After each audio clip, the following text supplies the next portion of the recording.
അതെനിക്ക് ധൈര്യപൂർവ്വം പറയാൻ പറ്റും. കാരണം ഞാനിത് കാണുന്ന ഒരാളാണ്. അതെനിക്ക് തോന്നുന്നു മലയാളത്തിലേ ഉള്ളൂ ഈ ഒരു പ്രശ്നം കൂടുതൽ. എനിക്ക് തോന്നുന്നു മലയാളം വിട്ട് നമ്മളിപ്പോൾ വേറെ ഹിന്ദി, ഞാൻ മുംബൈ സെറ്റിൽ ചെയ്തിരിക്കുന്നതുകൊണ്ട് എനിക്ക് അത്യാവശ്യം ഹിന്ദി, ഞാൻ ലോക്കൺവാല സെറ്റ്, അപ്പോൾ അവിടെ എല്ലാം ഫിലിമി ആൾക്കാരുടെ ഒരു ഏരിയാസാണ്. അപ്പോൾ എനിക്ക് പേഴ്സണലി ബന്ധമുണ്ട് അവിടെയുള്ള കുറച്ച് സിനിമ നമ്മുടെ ബോളിവുഡ് ആർട്ടിസ്റ്റൊക്കെ ആയിട്ട്. അപ്പം അവർ നിർമ്മാതാക്കളായിട്ട് ഞങ്ങൾക്ക് ബന്ധമുണ്ട്. അപ്പോൾ അവർക്കൊക്കെ കിട്ടുന്ന ആ ഒരു റെസ്പെക്റ്റ്, അല്ലെങ്കിൽ അവർക്ക് മീഡിയാസ് കൊടുക്കുന്ന, അല്ലെങ്കിൽ ജനങ്ങൾ കൊടുക്കുന്ന, അല്ലെങ്കിൽ ദ എൻ്റയർ പബ്ലിക് കൊടുക്കുന്ന ആ ഒരു റെസ്പെക്റ്റും നമ്മുടെ മലയാളത്തിൽ ഒരു പ്രൊഡ്യൂസർക്ക് കൊടുക്കുന്ന ആ ഒരു എന്താ ഇനി പറയുക, ഒരു ഇത് ഡിഫറെൻ്റാണ്. അതെനിക്കറിയില്ല. അതെനിക്ക് തോന്നുന്നു നമ്മുടെ അതിൻ്റെ കാരണം എന്താണെന്ന് ചോദിച്ചാൽ എനിക്ക് തോന്നുന്നു എന്നെക്കാൾ കൂടുതൽ നിങ്ങൾക്കറിയാൻ പറ്റുമായിരിക്കും.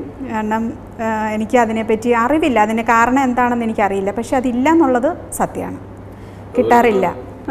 എനിക്ക് തോന്നുന്നു റെമ്യൂണറേഷൻ ഇപ്പോൾ എനിക്ക് തരാറുണ്ടോയെന്ന് ചോദിച്ചു കഴിഞ്ഞാൽ, ഞാൻ ചെയ്ത കനൽ എന്ന് പറഞ്ഞ സിനിമയിൽ അദ്ദേഹം എനിക്ക് അഡ്വാൻസായിട്ട് ഒരു 50,000 റുപ്പീസ് എൻ്റെ കയ്യിൽ തന്നു. പക്ഷേ എനിക്കത് ഒരിക്കലും റെമ്യൂണറേഷനായിട്ട് തോന്നിയിട്ടില്ല. കാരണം ഞാനതെടുത്ത് തിരിച്ച് അദ്ദേഹത്തിൻ്റെ കബോർഡിൽ തന്നെ വെച്ചു. കാരണം എനിക്ക് ചിലവിനായിട്ട് അദ്ദേഹം വെക്കുന്ന, അല്ലെങ്കിൽ വീട്ടു ചിലവിനായിട്ട് വെക്കുന്ന ആ ക്യാഷായിട്ട് മാത്രമാണ് എനിക്കത് തോന്നിയിട്ടുള്ളൂ. പിന്നീട് അപ്പോൾ ഞാൻ വെറുതെ ഒരിക്കൽ ചോദിച്ചു, ഇതെന്താ എനിക്കൊന്നും ഇല്ലേ, എനിക്ക് റെമ്യൂണറേഷനൊന്നും ഇല്ല, അപ്പോൾ ഞാൻ ഫ്രീ ആണോ? അപ്പോൾ എന്ന് ചോദിച്ചു, അത് നിനക്കുണ്ടല്ലോ എന്ന് പറയുന്നു. പക്ഷേ നിനക്ക് വേണോ, എത്ര വേണം, ഞാൻ തരാമല്ലോ എന്ന്. പക്ഷേ എനിക്കതൊരു റെമ്യൂണറേഷനായിട്ട് തോന്നില്ല.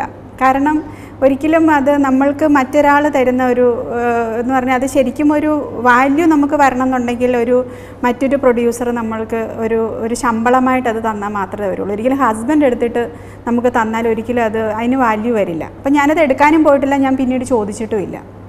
എനിക്ക് ഒരിക്കലും ദുഃഖമില്ല. കാരണം എനിക്ക് തോന്നുന്നു എല്ലാത്തിനും ഒരു സമയം വിധിച്ചിട്ടുണ്ട്.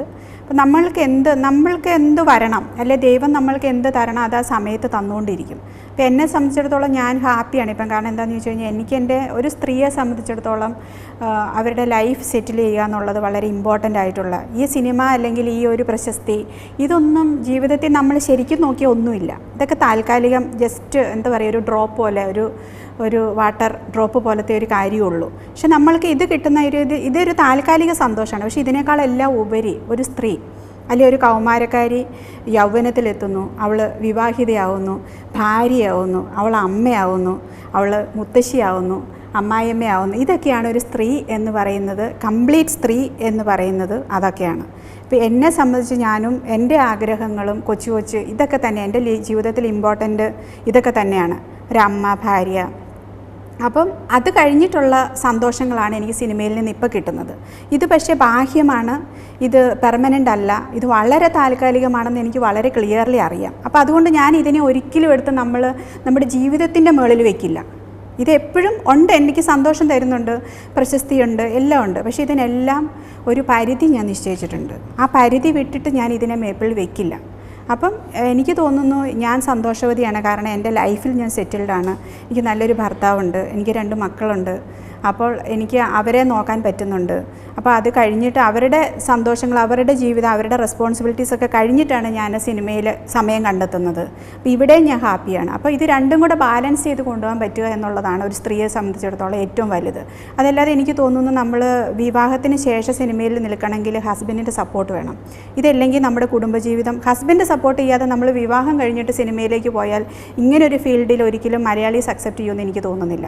അപ്പോൾ വിത്ത് ഹസ്ബൻഡിൻ്റെ സപ്പോർട്ട് നമ്മൾ വരുമ്പോൾ നമുക്ക് അവിടെ കൂടുതൽ പവർഫുൾ കോൺഫിഡൻസ് ഉണ്ട് അവിടെ.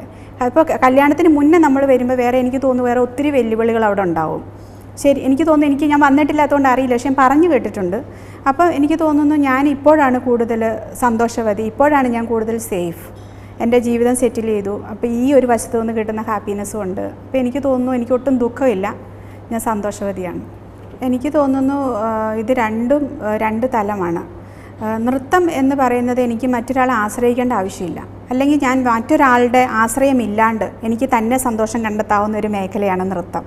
എപ്പോഴെനിക്ക് നൃത്തം വഴി സന്തോഷിക്കണം, എനിക്ക് വീട്ടിൽ നിന്ന് ഡാൻസ് ചെയ്താൽ ഒരൊറ്റ പാട്ട് വെച്ചിട്ട് ചെയ്താൽ മതി, എൻ്റെ ഉള്ളിൽ എനിക്ക് തന്നെ നിറയുന്ന ഒരു സന്തോഷം വരും. അല്ലെങ്കിൽ ഞാൻ മിററിൻ്റെ മുന്നേ നിന്നിട്ട് ഞാൻ ചെയ്യാറുണ്ട് ചില നൃത്തത്തിൻ്റെ ഞാൻ വെറുതെ നിന്ന് ചെയ്യാറുണ്ട്. ഇങ്ങനെ സ്റ്റെപ്പില്ലാണ്ട് വെറുതെ മുഖങ്ങൾ കൊണ്ടും കൈകൾ കൊണ്ടും ഞാൻ ചെയ്ത് സന്തോഷിക്കാറുണ്ട്. പക്ഷേ സിനിമ എന്ന് പറയുന്നത് എനിക്ക് തന്നെ ഒരിക്കലും ചെയ്യാൻ പറ്റില്ല. അവിടെ ഒരു വലിയ ടീമിൻ്റെ സപ്പോർട്ട് എല്ലാം വേണം. അപ്പോൾ എനിക്ക് തോന്നുന്നു രണ്ടും രണ്ട് മേഖലയാണ്. സിനിമ ഇല്ലാതാകുമ്പോൾ നമ്മൾക്ക് നൃത്തം കൊണ്ട് സന്തോഷിക്കാം, അതുപോലെ എനി ടൈം നമ്മൾക്ക് നൃത്തം കൊണ്ട് സന്തോഷം കണ്ടെത്താൻ പറ്റും. സിനിമയിൽ അത് പറ്റില്ല. ഇല്ല, ഞാൻ അടുത്ത് കംപ്ലീറ്റ് ചെയ്ത സിനിമ ആടുപുലിയാട്ടമാണ്. അതിൽ ഞങ്ങളുടെ പ്രൊഡക്ഷൻ അല്ല. അത് എനിക്ക് വളരെ സന്തോഷം തരുന്ന ഒരു കാര്യമാണ്. ഞാൻ പ്രൊഡ്യൂസ് ചെയ്യാത്തൊരു ചിത്രത്തിൽ ഞാൻ ഇതിന് മുന്നേ അഭിനയിച്ചിട്ടുണ്ട്. ഞങ്ങൾ പ്രൊഡ്യൂസ് ചെയ്യാത്ത പടത്തിലൊക്കെ ഞാൻ ചെയ്തിട്ടുണ്ട്. മംഗ്ലീഷ് ഞങ്ങൾ ചെയ്തതല്ല. പക്ഷേങ്കിൽ എനിക്ക് തോന്നുന്നു ഞാൻ ഇത് ജയറാമേട്ടൻ്റെ പേരായിട്ട് ഒരു നായിക ലെവലിലേക്ക് ആടുപുലിയാട്ടത്തിൽ മറ്റൊരാളുടെ പ്രൊഡക്ഷനിൽ വരിക എന്ന് പറയുന്നത് എന്നെ സംബന്ധിച്ചിടത്തോളം അത് എന്നിലെ ആർട്ടിസ്റ്റിനെ അംഗീകരിച്ചു എന്നുള്ളതിൻ്റെ ഒരു തെളിവാണ്. അപ്പം അതെന്നെ സംബന്ധിച്ചിടത്തോളം ഞാൻ വളരെ ലുക്കിംഗ് ഫോർവേഡ്.